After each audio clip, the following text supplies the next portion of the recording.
El Imperio Romano fue el tercer periodo de la antigua civilización romana.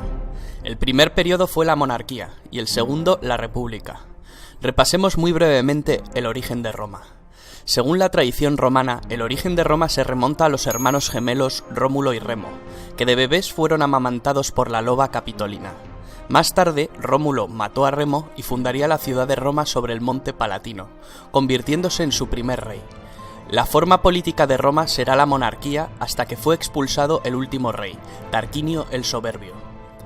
Después de la expulsión del monarca se creó un senado permanente que decidió abolir la monarquía, convirtiendo a Roma en una república. Durante la etapa republicana, su principal competidora fue la ciudad púnica de Cartago.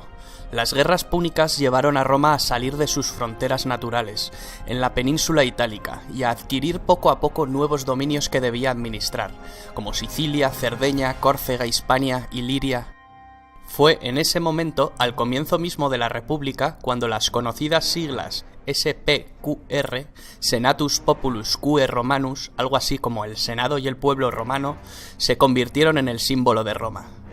Roma se hizo con el control de la cuenca mediterránea. Los dominios se hicieron tan extensos que pronto fueron difícilmente gobernables por un senado incapaz de moverse de la capital ni de tomar decisiones con rapidez. Así fue como surgieron personajes ambiciosos como el general Julio César, quien no solo amplió los dominios de Roma conquistando la Galia, sino que desafió la autoridad del Senado romano y reveló la importancia que tenía poseer la autoridad sobre las tropas para obtener rédito político. Tras la guerra civil que lo enfrentó a Pompeyo y al Senado, César se había erigido en mandatario absoluto de Roma y se había hecho nombrar Dictator Perpetuus.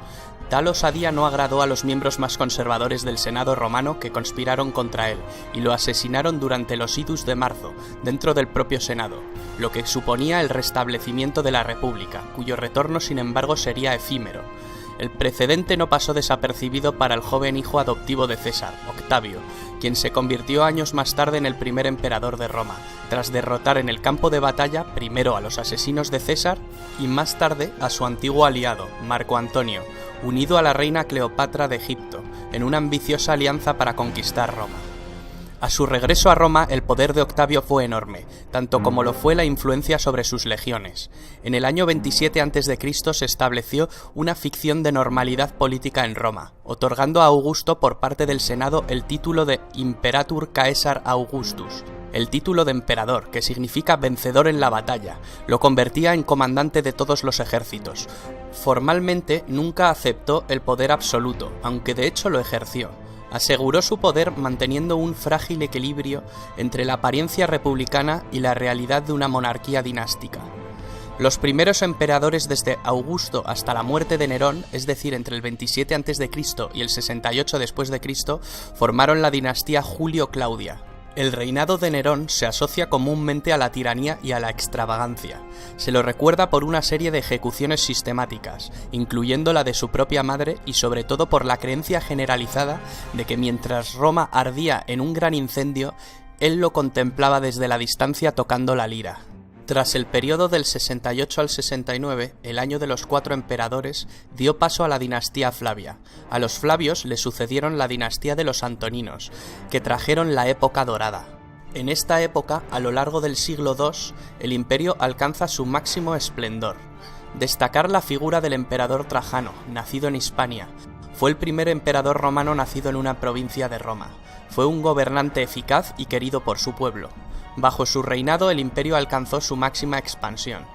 El último de los llamados 5 buenos emperadores de la dinastía antonina fue Marco Aurelio, al que le sucedió su hijo natural Cómodo, con el que reaparecerían muchos de los problemas previamente presentes en cuanto a sucesiones e inestabilidad. Tras el asesinato de Cómodo por su guardia pretoriana, el imperio se sumió en una época de confrontación civil, tras la que asumió el trono Septimio Severo, quien instauró la dinastía Severa, que termina con Alejandro Severo. Después, entramos en lo que se conoce con la crisis del siglo III, un periodo de 50 años de duración. Es un periodo de profunda crisis, durante el cual se producen fuertes presiones de los pueblos exteriores y una fuerte crisis política, económica y social en el interior del imperio.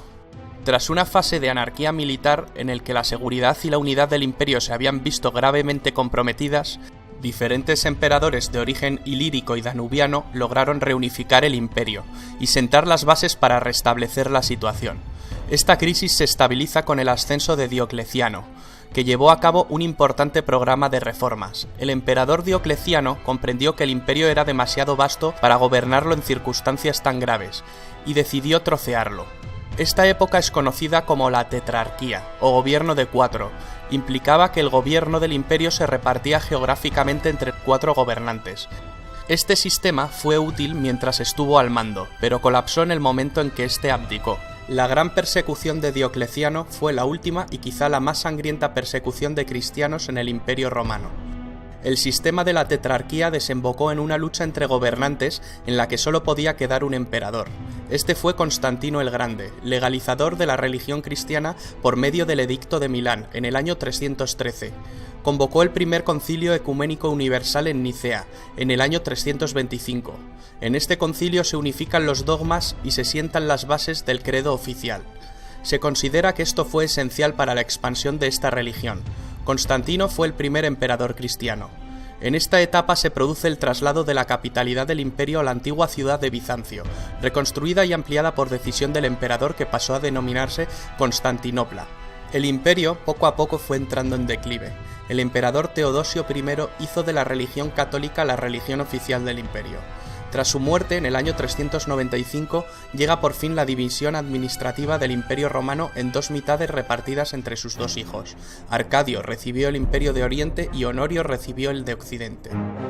El Imperio Romano de Occidente, terriblemente desgastado tras las incansables incursiones bárbaras y el malestar social por la mala gestión de las tierras, desapareció en el año 476, fecha en la que se inicia la Edad Media. El Imperio Romano de Oriente perduró cerca de 1000 años más. El Imperio Bizantino, que acaba adoptando el idioma griego, sobrevivió hasta el año 1453, fecha de la caída de Constantinopla, la actual Estambul. Con el colapso del Imperio Bizantino, último vestigio del Imperio Romano de Oriente, finaliza la Edad Media, dando inicio a la Edad Moderna. El Imperio Romano en su época dorada estuvo en constante expansión, pero dentro de las fronteras del imperio reinaba la paz, lo que se conoció como Pax Romana, que permitió al imperio alcanzar su máximo desarrollo económico, comercial y territorial. En la cúspide de su poder, el Imperio Romano dominaba 3 continentes y numerosas urbes. Allí donde conquistaba, construía. La mayor evidencia del poderío del Imperio Romano es quizá su arquitectura y su ingeniería.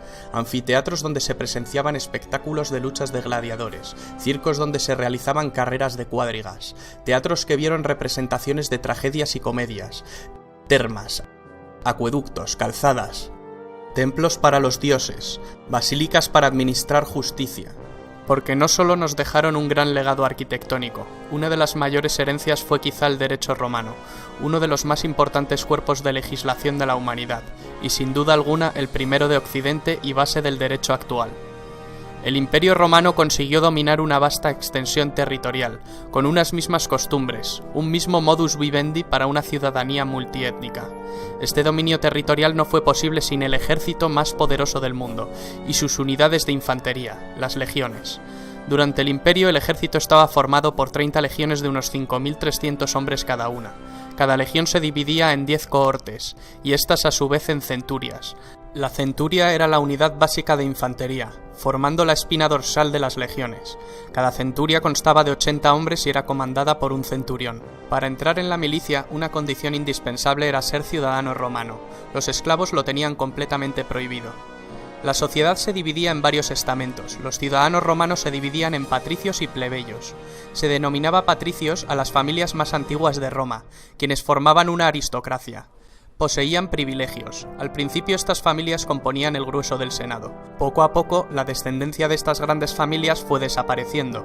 Con el paso del tiempo, el término patricio dejó de tener el significado que se le había dado hasta entonces, para significar aristócrata o poderoso, pero sin distinción de sangre.